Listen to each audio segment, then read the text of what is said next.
안녕하십니까. 벤처기업 투자 유치와 경영권 보호 전략 발표를 맡은 법무법인린의 길지영 변호사입니다.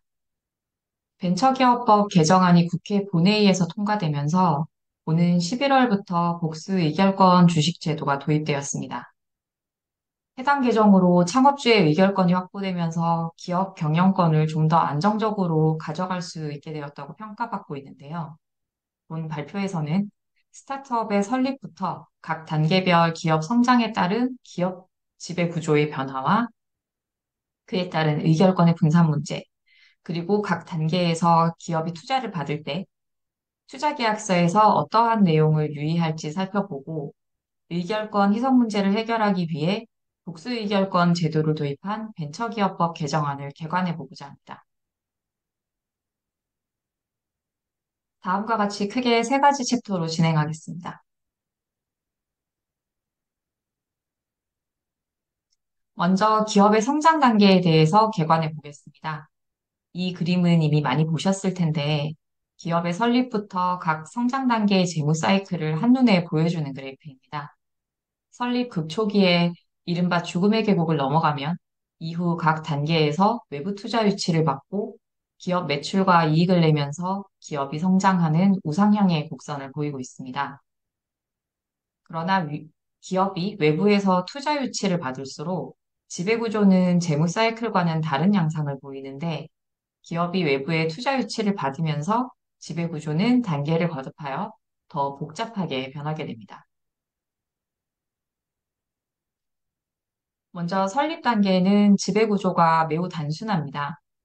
주주는 창업주 단독 또는 공동 창업주, 초기 임직원 등 동업자로만 이루어져 있고 소유와 경영이 완벽히 일치하는 모습을 보여주고 있습니다. 2단계로 넘어가서 외부 투자가 이루어지면 외부의 다른 주주들이 유입됩니다. 시드 투자는 설립 이후 최초 또는 초기의 외부 투자자라고 할 수 있을 텐데, 통상 창업주의 지인, 엑셀러레이터, 벤처 캐피탈이 투자 주체가 됩니다.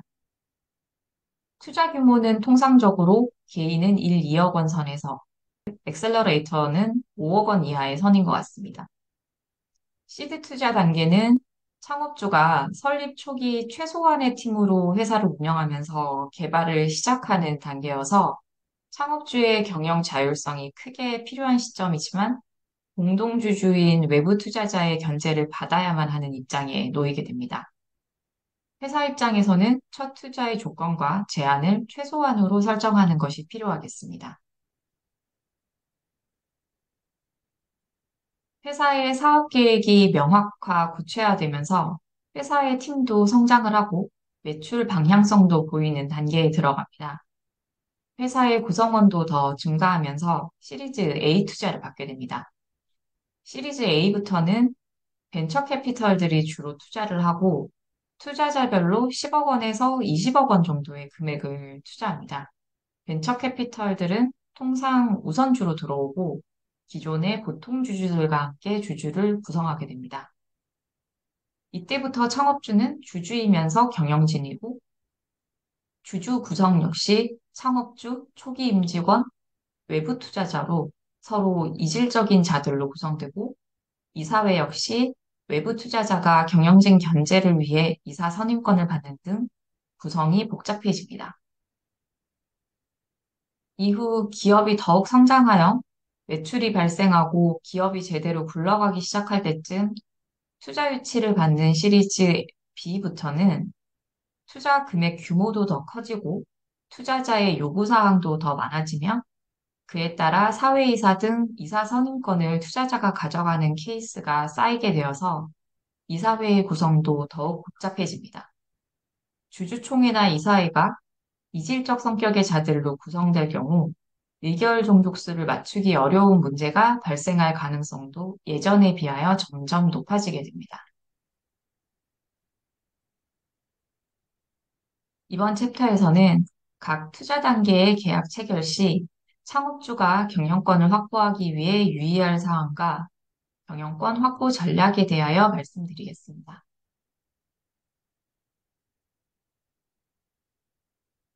최초 투자 단계에서는 음, 보통주로 창업주와 공동창업주가 이제 투자를 들어오게 되고요. 공동창업주가 있는 경우에는 주주 간 계약을 체결하게 됩니다.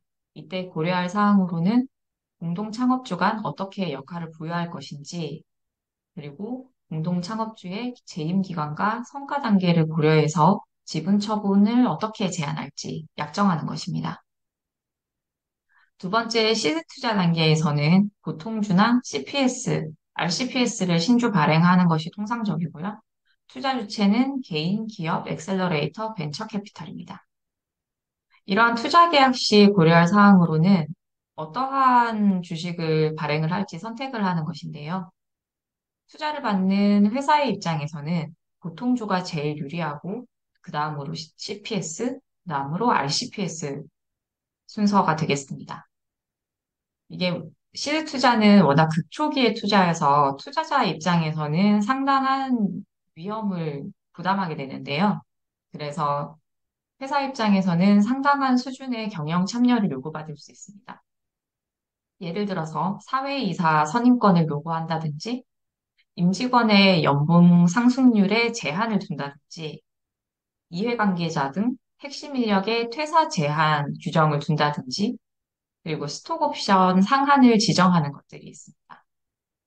투자 기업 입장에서는 이러한 투자자의 요구에 대응하여 초기 단계의 경영 자율성을 확보를 하는 것이 관건일 것 같습니다. 실무상으로는 시리즈 A 이후에 요구되는 계약 조건과 유사하게 체결되고 있습니다. 시리즈 A 투자는 보통 벤처 캐피털이 들어오고 RCPS를 발행을 하게 됩니다. 이 투자 계약 시 고려할 사항으로는 이해관계인의 주식 처분 제한 규정에 대해서 대상 인원을 최소화할 필요가 있고, 그리고 이제 상당한 수준의 뭐 재무 자료라든지 아니면 리포트라든지 뭐 이런 것들에 대한 보고 및, 그리고 뭐 증자를 한다든지 이사를 추가 선임한다든지 하는 것들에 대한 사전 동의 사항이 상당히 있습니다. 이게 투자자 입장에서는 경영진 배임 방지 목적이고요. 스톡옵션 협의도 역시 필요합니다.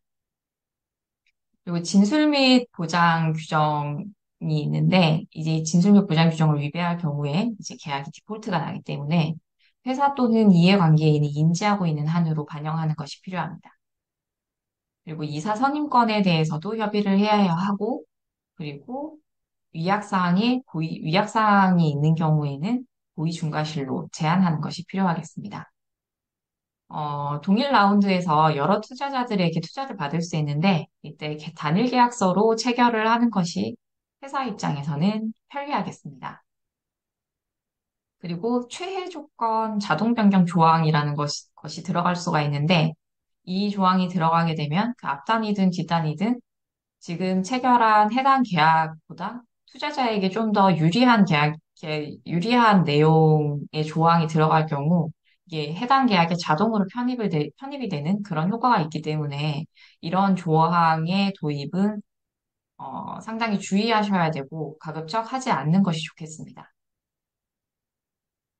이때부터 그리고 지분 희석 관련해서 이게 외부 투자를 너무 많이 받게 될 경우에 이제 그만큼 지분 희석이 돼서 창업주의 지분이 기업을 원활히 경영할 수 있는 수준 이하로 떨어질 위험이 있으니 이 부분도 주의가 필요합니다. IPO 단계에서 적정한 경영진의 지분율에 대해서는 실무상 사내 경영진으로 재임 중인 창업주 지분을 합산해서 30% 수준 이상을 유지할 것을 공고하고 있습니다. 예를 들어서 시드 투자, 시리즈 A, B, 프리-IPO, IPO 각각 단계에서 평균 20%의 지분 희석이 발생한다고 가정할 때 IPO 시점에는 초기 지분의 32%까지 감소하게 됩니다. 투자 유치를 받다 보면 뜻하지 않게 지분이 과도하게 희석이 되어서 추가 투자 유치가 어려운 상황이 생길 수가 있습니다. 기업의 성장 가능성과 창업주의 역량이 탁월하다면 창업주의 의결권을 일정 부분 보장해서 경영의 자율성을 확보해 줄 필요가 있을 것입니다. 이에 따라 벤처기업법이 개정되어 복수의결권 주식제도가 11월부터 도입되게 되었습니다. 먼저 복수의결권 주식제도의 의의는 벤처기업 창업주가 보유한 지분 이상의 의결권을 행사할 수 있도록 허용해주는 제도입니다. 일주당 2개 내지 10개의 의결권을 확보할 수 있습니다. 이 제도 도입의 취지는 벤처기업에게 성장을 위한 대규모 투자와 경영권 안정은 딜레마 관계에 있기 때문에 자금 조달을 위해 투자를 받게 되면 창업주의 의결권이 희석되어 경영 철학을 유지하는 데 어려움이 발생할 수 있습니다. 이때 주주의 동의를 통해서 기업이 성장하는 동안 한정적으로 창업주의 경영권을 안정화할 수 있게 하도록 하기 위함입니다. 시행령에서 좀 더 보완해야 될 사항들이 있는데요. 11월 17일 제도 시행에 앞서서 벤처기업법 하위법령을 개정할 예정입니다. 복수의결권 주식 발행을 위한 투자 유치 조건, 벤처기업의 보고 절차 등 공개와 관련된 세부 사항과 신고, 직권조사, 과태료 부과 기준 등은 향후 보완될 예정입니다. 복수의결권 주식제도의 주요 내용을 한 페이지로 요약해봤습니다. 발행 및 보유 자격은 비상장 벤처기업의 창업주로서 현재 회사를 경영하는 등기 이사입니다. 여기서 창업주는 설립 당시 정관에 기재된 발기인이면서 복수의결권 주식 발행 당시 상무이사이면서 설립 때부터 가장 나중에 투자를 받을 때까지 계속 30% 이상의 지분을 소유한 최대 주주를 말합니다. 따라서 초기 기업을 인수하여 사실상 성장시킨 경영진은 창업주에 포함되지 않는 것으로 해석될 것 같습니다. 그리고 해당 창업주가 여러 명인 경우에는 합산해서 설립 당시부터 가장 나중에 투자를 받기 전까지 지분율이 계속 50% 이상 유지되어 왔다면 각각을 창업주로 인정합니다. 발행 요건은 대통령령으로 정하는 금액 이상의 투자를 받아서 창업주 지분이 30% 이하로 떨어지거나 최대 주주의 지위를 벗어나는 경우에 발행할 수 있습니다. 발행 요건의 금액은 시행령에서 정할 예정인데요. 정부가 제도 도입 추진안을 발표할 당시 누적 투자 100억 원 이상이면서 마지막 신규 투자로 지분 희석이 우려되는 경우를 예시로 들었는데 이 부분을 참고할 수 있을 것 같습니다. 그리고 발행 요건을 충족하여야 되기 때문에 창업주가 미리 복수 의결권 주식을 발행해 두고 투자 유치를 하는 것은 허용되지 않는 것으로 해석될 것으로 보입니다. 그리고 발행 방법은 가중된 특별 결의로 하는데요. 가중된 특별 결의는 발행 주식 총수의 4분의 3의 동의를 뜻합니다. 가중된 특별 결의로 정관 개정을 하고 또한 가중된 특별 결의로 복수 의결권 주식을 신주 발행하는 방법으로 이루어집니다. 다만 총주주가 동의할 때에는 창업주가 보유하고 있는 보통주로 납입이 가능합니다. 이 부분은 신주 발행 당시에 이미 높아진 기업 가치에 따라서 창업주의 자금 납입에 어려움이 있을 수 있기 때문에 총주주의 동의를 받으면 창업주가 기존 보유하고 있던 보통주로 납입할 수 있도록 규정한 것입니다. 이 보통주 전환 사유에 대해서 법 개정안에서는 일신전속적 사유로 상소, 양도, 이사사임 시 보통주로 전환되고 그리고 상장된 경우에는 상장 후 보통주로 전환하되 3년의 유예 기간을 두도록 되어 있습니다. 그리고 회사가 공시 대상 기업 집단에 편입되는 경우에는 즉시 보통주로 전환하고요. 그리고 허위 또는 부정 발행하는 경우에는 보통 주식을 발행한 것으로 간주하도록 규정하고 있습니다. 그리고 복수 의결권 주식을 보유하고 있더라도 존속기간 변경 목적으로 한 정관의 변경이나 기타 주주권익이나 창업주의 사적 이해 관계와 관련된 안건에서는 활용이 불가하고 일주당 하나의 의결권을 가지는 것으로 합니다. 그리고 벤처기업의 지위를 상실하는 경우에도 유효한 특례를 두고 있습니다. 복수의결권 주식을 발행할 경우에는 발행보고와 정관공시가 필요한데요.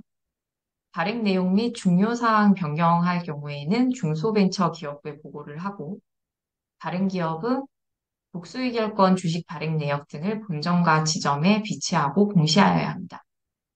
그리고 관련 법령을 위반을 했을 때 보고를 하지 않거나 허위 보고를 하거나 비치 공시 의무를 위반할 때는 과태료 대상이 되고요. 그리고 허위 또는 부정 발행 시에는 10년 이하의 징역 또는 5천만 원 이하의 벌금의 형사 책임을 부담하게 됩니다.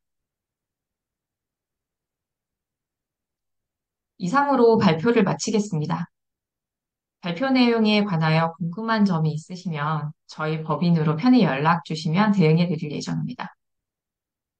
들어주셔서 감사합니다.